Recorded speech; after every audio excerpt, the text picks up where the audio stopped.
Hi, this is Home Education with Kelda Lang Poynott. I'm an author and educator with 20 years in homeschooling and 30 years in education of young people. So, during this quarantine schooling time, or perhaps you're calling it crisis homeschooling, or you're looking for some supplemental education for your child during the summer or holidays. And let's begin with math.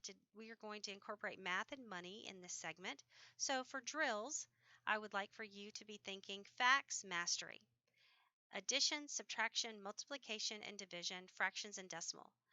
Regardless of the age of your or the grade level of your student, we know that math concepts build. So addition and subtraction kind of go hand in hand. Multiplication and division kind of go hand in hand. That leads right into fractions and decimals. I have tutored hundreds and hundreds of hours every year for the past 10 years, and in math specifically. And in that area, I know that the students who have not mastered their multiplication tables have a really hard time with division, which even follows them into fractions. Decimals and percents become a problem. And then from there, when we get into algebra, what happens is when they don't have mastery of their basic math facts, when we start into more complicated problems with orders of operations or formulas and manipulating those things with our logic, if we get bogged down in knowing what 7 times 8 is, or dividing something, or making or seeing a fraction and being intimidated by that, it's going to slow the entire process down. And so those students who just don't have the confidence in math are sometimes because they haven't mastered those basic functions in math. So this is a great opportunity for you to focus in on those things. Online programs, there's plenty of free out there. I am a huge fan and advocate for Khan Academy.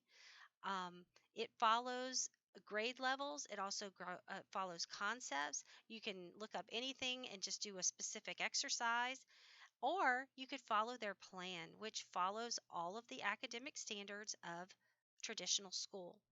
I've also come across something called Fact Monster that is just has different games and different kind of flashcards and speed drills and things that will exercises that will help as far as gameplay. It's and I know that there are millions out there. So whatever you find that will drill and will encourage that mastery of those facts for speed and fluency, and so that they don't get bogged down in more complicated problems later on. Also, we can just play simple games with our students. Blackjack. Growing up, I played a game. We called it Hello, but I think the game is Hell. It's a solitaire game, but it was all about positives and negatives, and that's how I learned negative numbers. Uno, Yahtzee. Even memory is really great for understanding patterns and for challenging our brains to remember things. All right, now to money. We are a credit card, virtual money culture. But I believe that we need to learn the skill of making change and understanding what each of those coins mean and each of those bills mean, and how to count money, and how to um, make it a tangible learning experience with cold hard cash.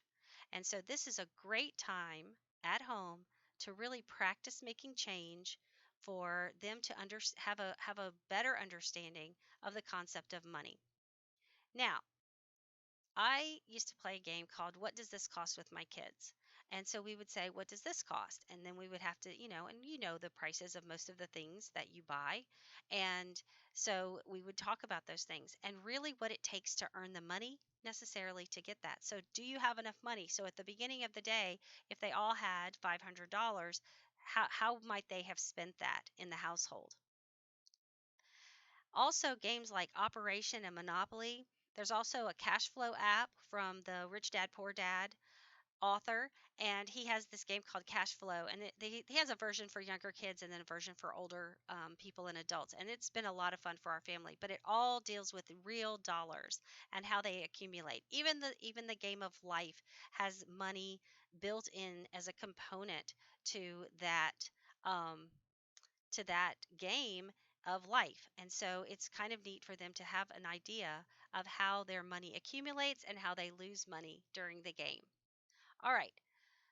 I also believe that they should earn money and associate it with work. So whether they're mowing the grass or doing chores around the house that are above and beyond probably what of just, their main things that they would do, like keeping up with their room or having um, whatever your however your house is set up with chores and their responsibilities. But it's very important that they link work with money. So working equals money. If I work, I get paid. They have a really great Pinterest picture that I have saved, and I even though my children are much older, I'm still tempted to do it. And that would be to put the monetary amount, whatever you earn, and the job with a tack onto a bulletin board, and or tape it up on your fridge, however that works for you. And if they do the job, they get that money immediately. And so I pay very well for household chores, and so I think that they need to equate dollars with the work that they are accomplishing, and to maybe have some incentive to earn extra money. Also, we need to teach our older students from middle school through high school, they need to be learning about basic interests. And so when you have take out a loan, when you have a credit card, all of the ways that interest accumulates. And so that just because you borrowed $1,000 doesn't mean that you just pay the bank back $1,000. So that they understand that interest accumulates, and that if you don't pay off that loan as soon as possible, then you're going to accumulate even more debt. Also, we have the opportunity at home with our young people, with our teenagers, to discuss taxes, to discuss income taxes, to show them how we file our income taxes. This is a reality.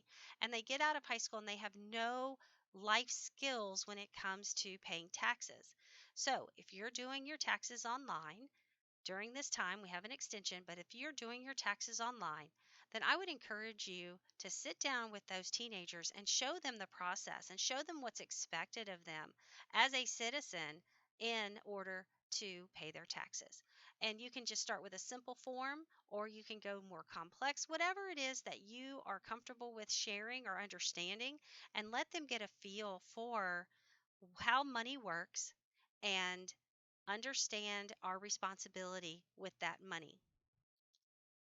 Also, with basic interest, you can be sure to discuss interest rates in savings. So, if we save $500 at the end of that year, how much more have we made because it was safe and earning interest? All right.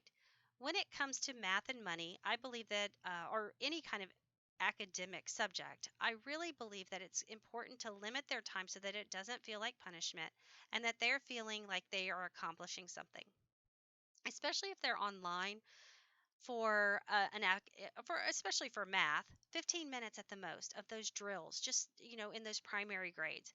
Middle school and upper elementary, 20, 30 minutes, and no more than, no, absolutely no more than an hour. 45 minutes is great per subject. And so that they are just having to focus in for short periods of time with each subject, and let that accumulate over time, and you'll be really surprised at what they're able, especially if you're tracking it like on Khan Academy or some other program that you're able to track their progress. You're going to see all of the things that they've done, even just with short little periods of time. All right, you can find me on Patreon at Kelta Poynot with other resources and videos, and I'm also at Kelta Poynot Author on Facebook. So, thank you.